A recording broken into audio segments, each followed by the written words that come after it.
Olá, pessoa que apertou o play. Seja muito bem-vinda ao Exagerado, o podcast gerado pela Isa, que sou eu, para falar sobre tudo que a gente gosta, vive, vê e acredita sob uma cosmovisão cristã. Às vezes com algumas doses assim exageradas de euforia, mas eu vou sempre tentar manter a mente sã, viu?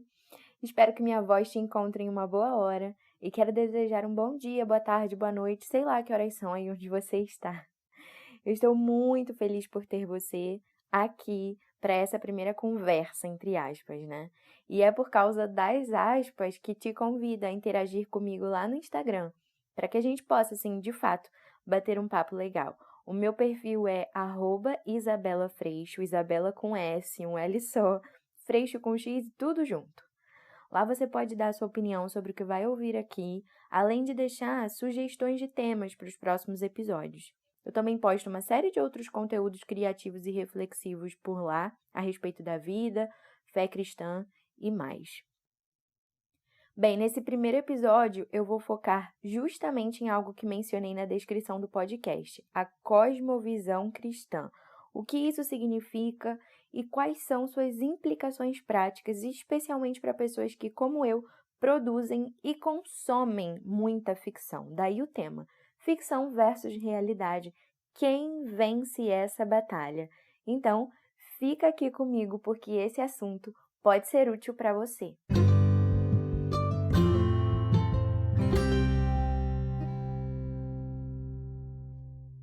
Eu estou há meses idealizando e postergando o exagerado. Eu não tinha e ainda não tenho as condições que eu considero ideais assim para o podcast, mas decidi começar apesar disso.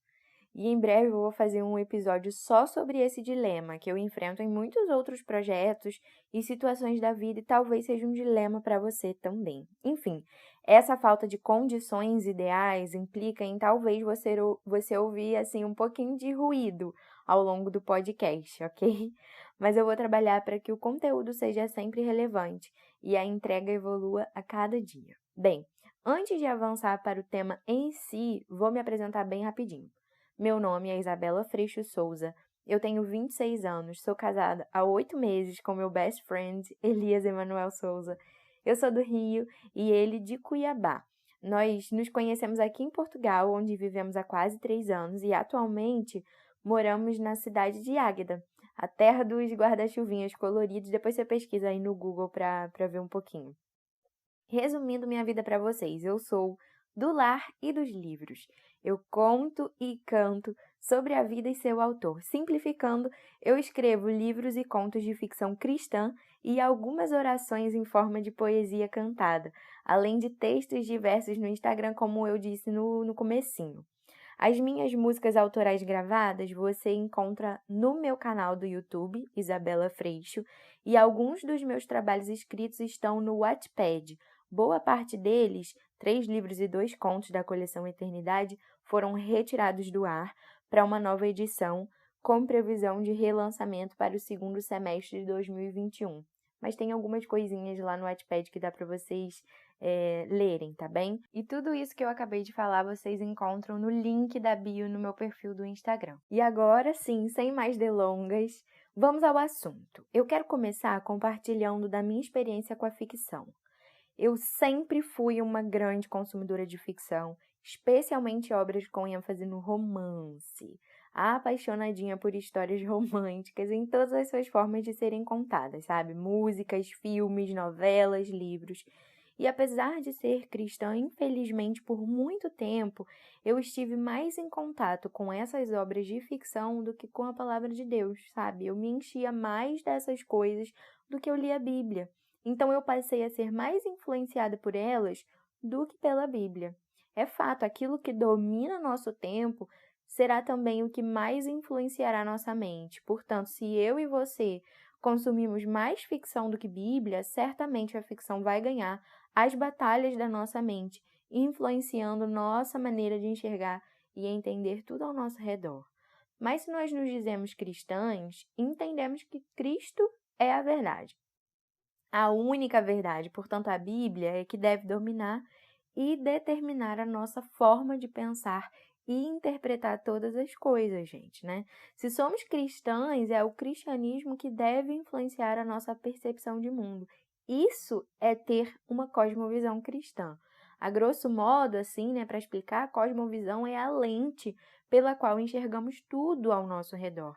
Então, ter uma cosmovisão cristã é buscar ver e interpretar todas as coisas com base na palavra de Deus. A palavra de Deus é a nossa realidade e é ela que vence. É Deus quem dá a última palavra em todas as áreas da nossa vida. Esse talvez seja o grande spoiler e a resposta da pergunta que dá título ao episódio, e eu até já poderia, sei lá, parar por aqui.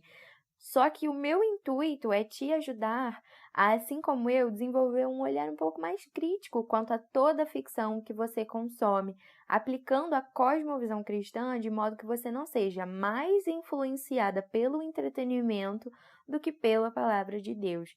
Porque eu não sei você, mas eu cheguei a um ponto de me enxergar e enxergar as pessoas como os personagens da história que eu li e assistia, sabe? Das histórias, na verdade, principalmente ali na fase da adolescência, início da juventude.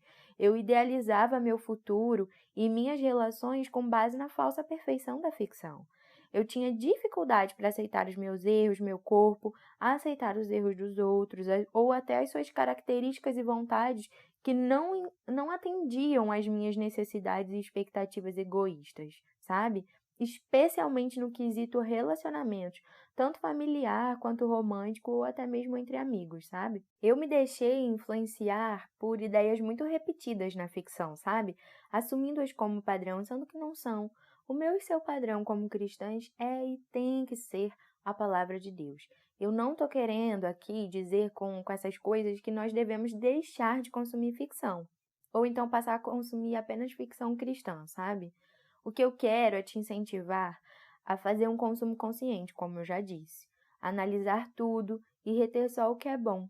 E é claro, assim, excluir por completo das nossas vidas as obras que já sabemos que propagam ideias que vão inteiramente contra a fé cristã. Isso sim a gente tem que fazer.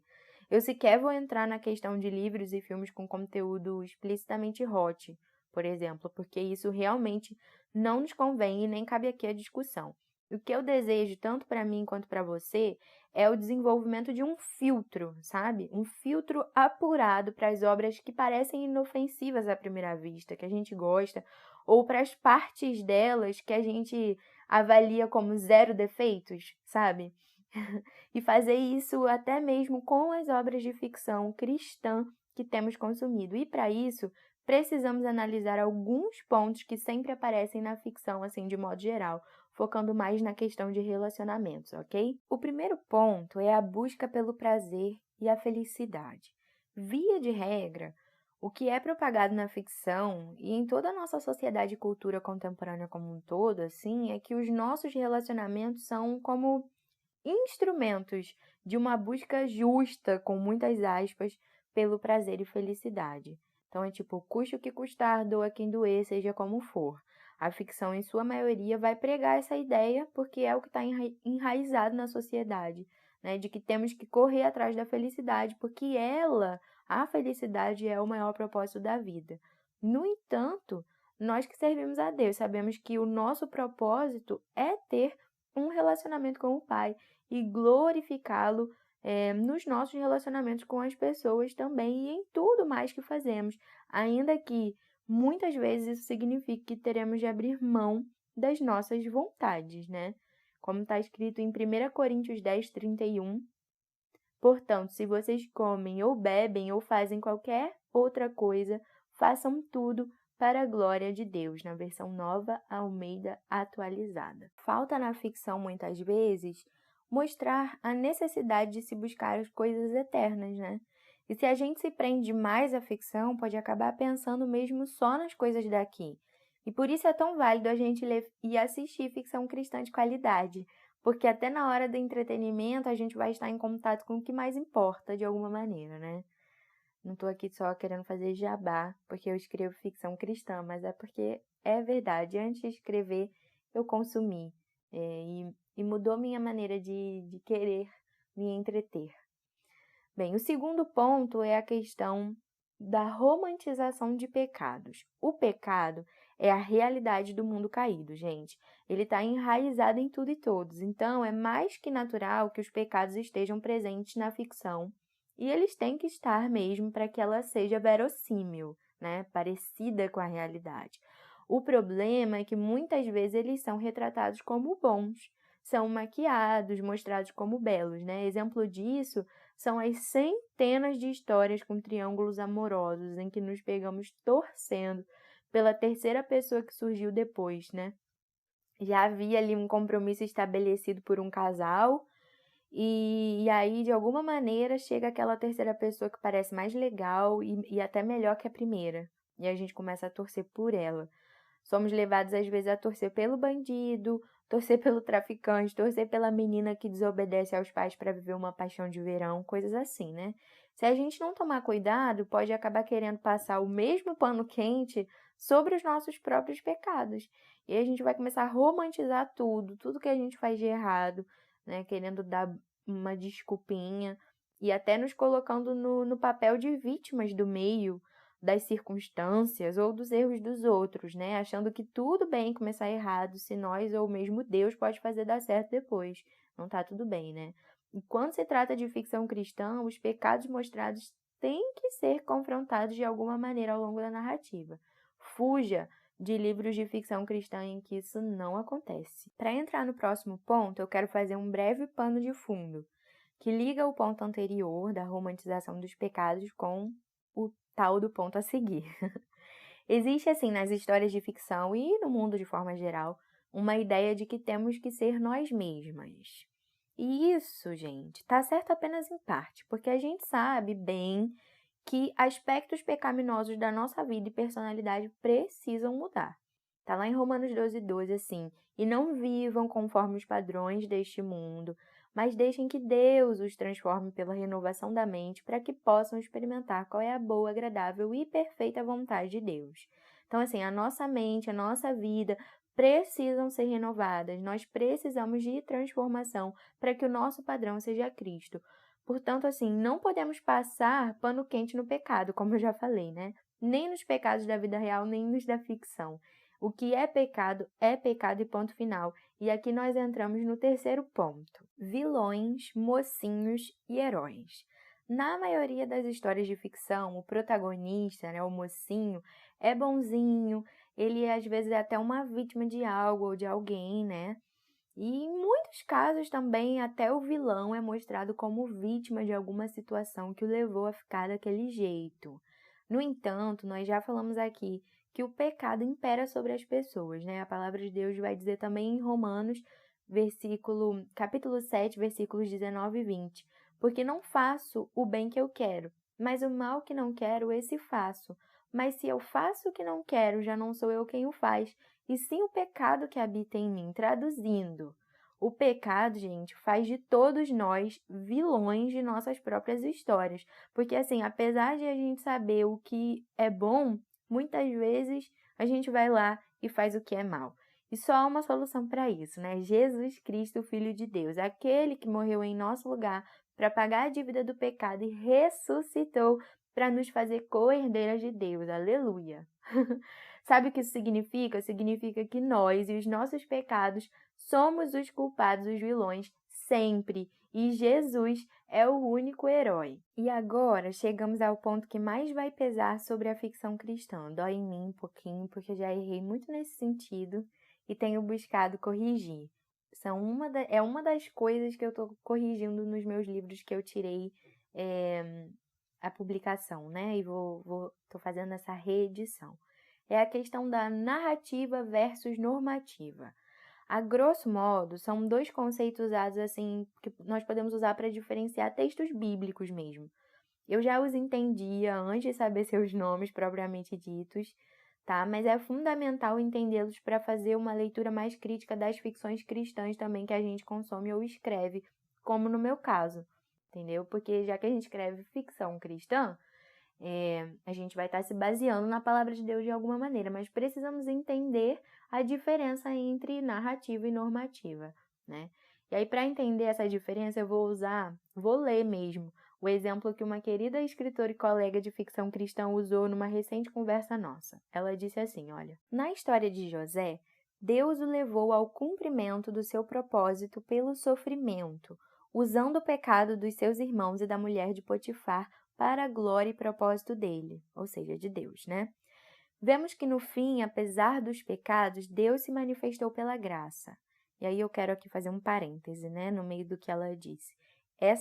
Isso aqui que eu acabei de ler, é uma narrativa, né? Essa história de José, dessa maneira, está sendo narrada. A história que aconteceu e nos é contada, então, através das Escrituras. Aí eu vou voltar para o que ela disse. Mas, por vermos isso, não temos autoridade de dizer que está tudo bem vender um irmão ou tentar adultério, afinal, Deus pode agir através disso. Não dá, porque a normativa de Deus, ou seja, a sua regra, é amar o próximo e não vendê-lo ou adulterar com ou contra ele, né? Se Deus vai ou não usar uma situação pecaminosa em prol da vontade e soberania dele, isso não nos dá direito de infringir os mandamentos, esperando a graça para resolver o nosso pecado. E aí, na conversa, sabe como é que é crente, né? A gente usa a Bíblia. Ela citou Romanos 6:1. Pois bem, devemos continuar pecando para que Deus mostre cada vez mais sua graça? Claro que não. Uma vez que morremos para o pecado, como podemos continuar vivendo nele, né? E aí, assim, eu quero trazer isso para a nossa vida. A gente não pode querer fazer o errado com a intenção ou desculpa de que Deus vai operar um milagre por meio do erro, né? A gente não pode querer transformar as exceções em regras. E na ficção cristã, as exceções têm que ser apontadas claramente como exceções. E a gente tem que ler sabendo que a exceção é uma narrativa e não uma regra para aplicarmos à nossa vida. E aqui nesse ponto, o melhor exemplo que temos na ficção cristã é o relacionamento entre crentes e descrentes, né? É o que mais acontece. E aí eu quero ler para vocês 2 Coríntios 6,14. Não se ponham em julgo desigual com os descrentes, pois que sociedade pode haver entre a justiça e a iniquidade? Ou que comunhão existe entre a luz e as trevas? E aí, assim, caso você não saiba o que é julgo desigual, peguei aqui uma definição da internet para ser bem prático, né? Um jugo é uma peça de madeira que une 2 bois para trabalharem juntos em sintonia, partilhando o peso. Um jugo desigual, portanto, distribui o peso de maneira errada. E isso acontece quando os 2 bois são muito diferentes em seu tamanho e suas capacidades. Mas claro que isso só dois disso, né, gente? É super comum, assim, na ficção cristã, personagens crentes se unindo a personagens descrentes, como também, infelizmente, é comum na vida real, né? Inclusive, assim, nos meus livros há exemplos disso, e eu tenho buscado corrigir. Corrigir, assim, em que sentido, né? Não simplesmente mudar tudo, mas mostrar com ainda mais clareza o quanto isso está errado, a fim de impedir ao máximo que as minhas leitoras, solteiras, né, principalmente, pensem que está tudo bem querer ser o Espírito Santo na vida de alguém. Porque só o Espírito Santo pode, gente, convencer do pecado, da justiça e do juízo. Fazer uma aliança com alguém que não tem a mesma fé, com a ideia de que pode evangelizar aquela pessoa, que é o tal os tais relacionamentos missionários, né, entre aspas, não é só perigoso, é também desobediência à vontade de Deus. E por que eu digo que é perigoso? Porque é muito mais provável que o descrente influencie o crente, né? E a relação vai estar sempre em desequilíbrio, por causa dos valores e as prioridades diferentes, né? Conforme a própria descrição de julgo desigual. São pessoas muito diferentes em questões muito importantes e decisivas, né? Então, assim, todas as decisões, todas as questões mais importantes da vida ficam afetadas. Alguém sempre vai ter que abrir mão da sua crença e dos seus valores pelo outro. E Deus não deseja isso para as suas filhas, né? Deus quer que a gente viva uma vida equilibrada em todas as áreas. Então, não se pôr em julgo desigual é a regra de Deus. Não importa quantos exemplos nós tivermos na ficção ou na vida real de relacionamentos entre crentes e descrentes em que o descrente acabou se convertendo, a regra de Deus, gente, permanece igual.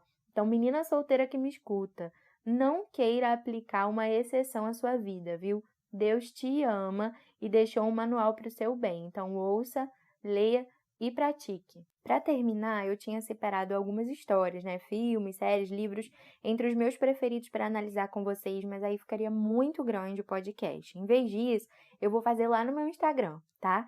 Quero te encorajar também a fazer isso sozinha, além de ir lá ver o que eu vou escrever, não me deixa no vácuo. Faz assim, pega o seu filme, série, livro preferido e assiste, ou então lê, né, à luz das escrituras. Seja bem crítica mesmo com as partes que você acha mais fofinhas, assim, a tal das zero defeitos, sabe? Principalmente com os romances e os relacionamentos da trama, viu? Anota todos os pontos que você identificar como bons e como maus e procura na palavra de Deus os textos que justifiquem a sua avaliação. Acho que vai ser um ótimo exercício para ajudar a desenvolver esse olhar crítico que eu tanto estou falando aqui. Pode até mandar para mim por mensagem, viu? Que eu vou gostar muito, muito de ver a sua análise. E, gente, por favor, assim, antes de terminar, eu preciso deixar bem claro que o meu objetivo aqui não foi cancelar nenhuma obra de ficção, tá? Por favor. Pelo contrário, eu quero te ajudar a consumir melhor, sabe? Com um olhar crítico e bíblico mesmo. Te ajudar a levar em conta que é a realidade da palavra de Deus que tem que vencer sempre na nossa mente, na nossa forma de ver e interpretar o mundo. Né? Cristo é a nossa visão de mundo, ele é a nossa cosmovisão. Esse olhar mais crítico também vai nos ajudar a sermos mais cuidadosos com aquilo que nós indicamos para as nossas amigas, os livros, os filmes, sei lá. Especialmente aquelas que estão menos maduras assim na fé, né? É uma forma de amarmos e cuidarmos umas das outras. Quando nós somos transformadas pela palavra de Deus, temos a nossa mente renovada, nós também conseguimos servir melhor. Eu quero ressaltar também que nenhuma obra jamais vai ser 100% boa, né, gente? Ainda que carregue o nome de Cristo e seja, sei lá, reeditada e reformulada 1000 vezes, igual eu tô tentando fazer com os meus livros. O único livro infalível é a Bíblia. Claro que também é possível a gente ver Deus em obras que não se propõem a falar sobre ele especificamente, né? Porque existe a imagem de Deus na humanidade. E se a ficção retrata a humanidade, de alguma maneira nós vamos encontrar alguma coisa de Deus nela, sim, né? Afinal, tudo que é verdadeiramente bom vem de Deus. A nossa cosmovisão cristã é que vai nos permitir enxergar isso também. Por último, mas não menos importante, eu quero te incentivar mesmo a ler mais a Bíblia. Eu tenho buscado fazer isso e tenho compartilhado a respeito no meu Instagram também, viu? A gente pode se ajudar mutuamente. Fica comigo por lá. Vamos ler a Bíblia juntas, tá? Porque é só em contato com a palavra de Deus que nós reconheceremos e conheceremos a sua vontade para nós e para tudo que nos cerca, né? Só lendo e estudando a Bíblia, nós seremos capazes de ver as coisas pela perspectiva de Deus. E lembre-se, a realidade sempre vence e o nome dela é Jesus. Obrigada por ter me ouvido até aqui, viu? Eu espero que tenha sido útil para você. E se foi útil, te convido a compartilhar esse podcast nas suas redes sociais, no seu WhatsApp, porque pode ser que ele seja útil para mais gente também. Bem, é isso. Eu desejo um excelente dia para você e, se Deus permitir, a gente se encontra no próximo episódio. Até lá!